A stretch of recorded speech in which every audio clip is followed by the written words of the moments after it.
Greetings, YouTube model people. How is it going? And welcome to another Sunday morning model cars and coffee.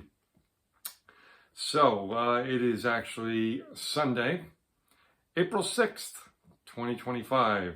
And again, thank you, Paul, over at Left Coast Model Car Builds for this wonderful series, as we say every week. Let me grab a little beverage here and we'll get cracking.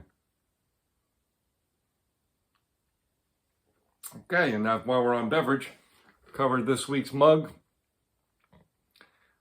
This is a little bit of a different one.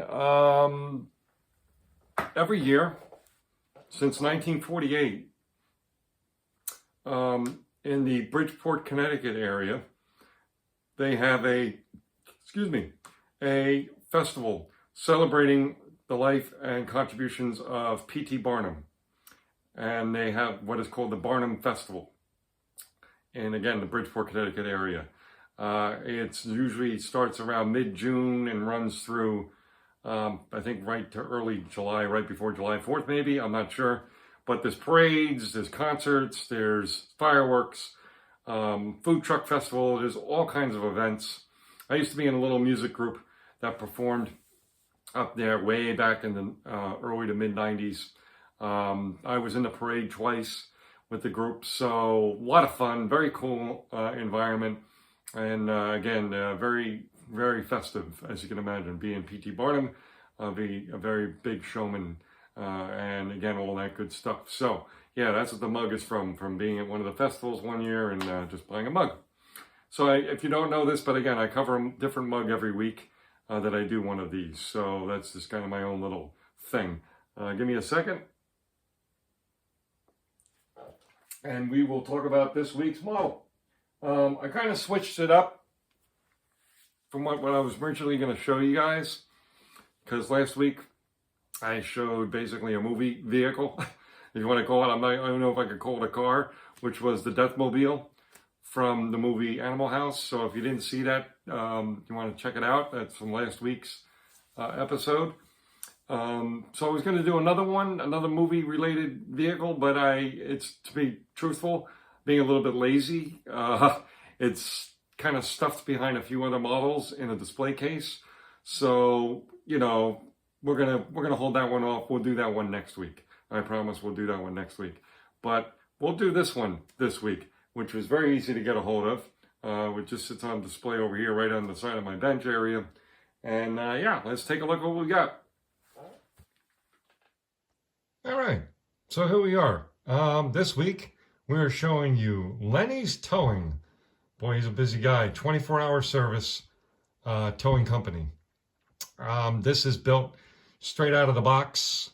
If memory serves, this is a Revell kit, and mine, I think they come in different box colors. I'm not positive of that. I could be just remembering this wrong, but it may come in a red box, okay?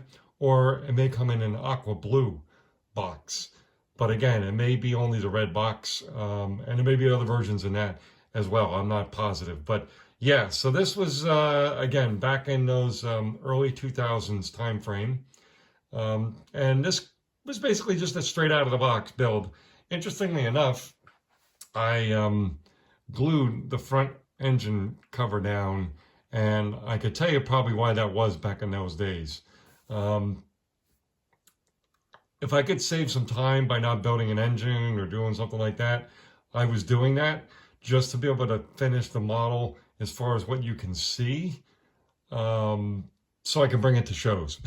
Because in those days, when I was first started going to shows, I just wanted to get things done as quick as I could, as many things as I could, to bring to shows.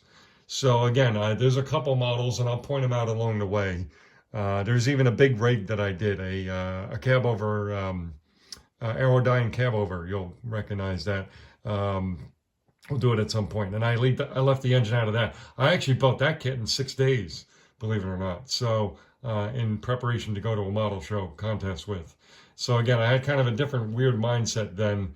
I didn't always do that, but I definitely found myself doing that a few times back in those days. But anyway, so some things that I did custom here, I guess you could say, which was kind of interesting because I was starting to get a little bit more comfortable. This, again, a very elementary build. We kind of put a work truck finish on it. Nothing too flashy or fancy, but a solid, good coat of blue there. Nothing too bad. It could probably be polished a little bit too, I guess, or just wiped down. But I added this cable here, which is basically just a string, right, that I painted chrome, and I had to kind of wind it around the spindle there, or the spool, and all that good stuff. I didn't do this back hitch right. I think there was an issue with the piece that I had, so I kind of made up my own version of it, because normally that would sit way out here in the back, right? So I don't know what happened, but I kind of had to custom make something there for that. The controls here, I just didn't paint them black. I have a red one there. I was getting a little fancier with doing things, painting the amber on the lights, and instead of just yellow or something like that.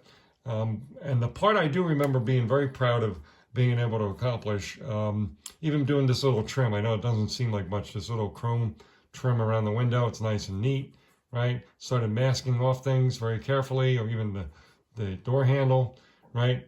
So again, it just shows the progression of my skills, little by little. But I remember being very proud of this front portion, which was getting all these little tiny individually painted chrome, I don't know what you call them, what their function of them are, screws, I guess, or dots or whatever. I mean, again, getting each one of those painted nice and neat against that matte black, kind of bumper. So I was very, very pleased with being able to do that. That one I definitely remember. So yeah, that's really it, folks. Not a lot to talk about on this one. Again, a fun build, something that represents my skills back in those early 2000s. And yeah, that's all we have for this week. All right, talk in a bit. Cheers.